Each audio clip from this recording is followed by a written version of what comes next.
Hello, everyone. Here we are on the week's table of contents. I hope you are becoming accustomed to the format. We have Who Are You, Conundrums, Philosophia, Choice 1, Choice 2, and Choice 3. The three projects on the bottom are still your choice-based activities. So first, let's look at Who Are You?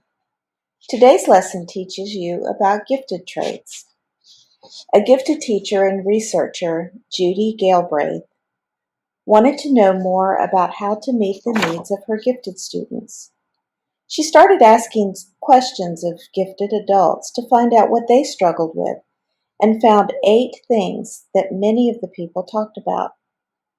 Through the years, she has continued to study and write about the children's unique needs. So here are the 8 great gripes. The first one, no one explains what being gifted is all about. The stuff we do in school is too easy and it's boring. Parents and teachers and friends expect us to be perfect, to do our best all the time. Kids tease us about being smart. Friends who really understand us are few and far between. We feel too different and wish people would accept us for what we are. We feel overwhelmed by the number of things we can do in life. We worry a lot about world problems and feel helpless to do anything about them. You might agree with some of these statements, and others may not apply to you. You may even change your opinion at some point on these 8 things as you grow older. Hopefully, you will be able to talk to your parents and teachers about your understanding of yourself and how it relates to your ability to learn. Some people question why we use the word gifted. I actually like using the word because it's kind of like receiving something that you didn't expect. You know, when you receive a gift from a family member, you want to show appreciation by using the gift. You all have some kind of ability that has been recognized by your parents and teachers. I hope you will always use your abilities to make the world a better place. One of my favorite quotes says, "Perhaps you were made for such a time as this." So right here, just click where it says type here. I want you to write the things that you can relate to in this list. And then right here, if there's anything you would add to the list, type it right here. Then on this page, I want you to create your own list. What are some benefits of being gifted? The next activity is our conundrum. This week's conundrum is mathematical. Some of you said that you struggled with last week's breakout. We will do more. That was a little bit difficult, but it was attainable. I hope you'll enjoy them more in the future. So, we're going to look at one of the most interesting mathematical problems. It is called Pascal's triangle. Your job this week is to find the pattern and predict what the next row will look like.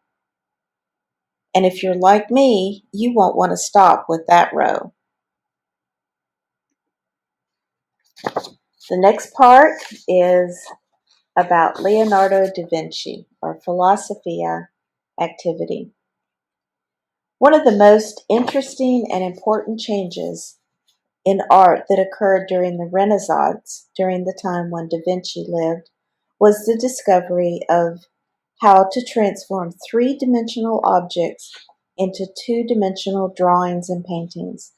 This is called linear perspective. Before the Renaissance, artists struggled with creating depth in the world that they could see and putting it onto their flat paper or canvas. An artist named Filippo Brunelleschi developed a system that helped show how objects shrink in size according to their distance. Artists such as Da Vinci learned from these early discoveries, and one of Da Vinci's most famous paintings, called The Last Supper, was a great example of one-point perspective. If you look in this painting, you can see all the lines converge right to this point right here. For choice 1, guess what? You will be doing an activity related to perspective. I have a video that you will click on to explain how to create this type of drawing. I can't wait to see what you do. Go ahead and watch that video, even if you don't want to do it, because I think you'll enjoy learning about it. It's a pretty powerful tool, Google Draw, and I hope you'll use it. For the second choice activity, you are going to be able to do some research. In this research, you're going to compare nutritional values of some of your favorite foods. Many foods say on the labels that they're really good for you, but when you read the label, it may be confusing. So I want you to compare your food labels to the label on a donut. Find out how much sugar, just to find out how much sugar is in the food. I'll explain why. So I like donuts, but I've always kind of felt like they weren't too healthy. So I don't eat donuts very often.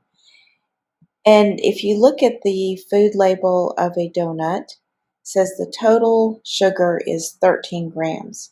That actually sounds like a lot. But I realized when I started looking at the label of yogurt, which I really like, and I used to like Yoplait yogurt quite a bit. I don't eat it much anymore because I started making my own. You can see on the label for Yoplait, it has 18 grams of sugar. Does that surprise you? It surprised me. The yogurt has more sugar than a donut. So I want you to compare some of your favorite foods with a donut. And then the final activity is coding. Some of you are really enjoying this. I hope you'll continue working on coding if you like it. But I would like you to consider trying something new either this week or next week. Here's the page for you to put your conundrum, the page for you to put the perspective activity, and then here's the page for researching food labels. I hope you enjoy your week. Make it a great one. Remember, we meet every Monday morning on a Google Meet.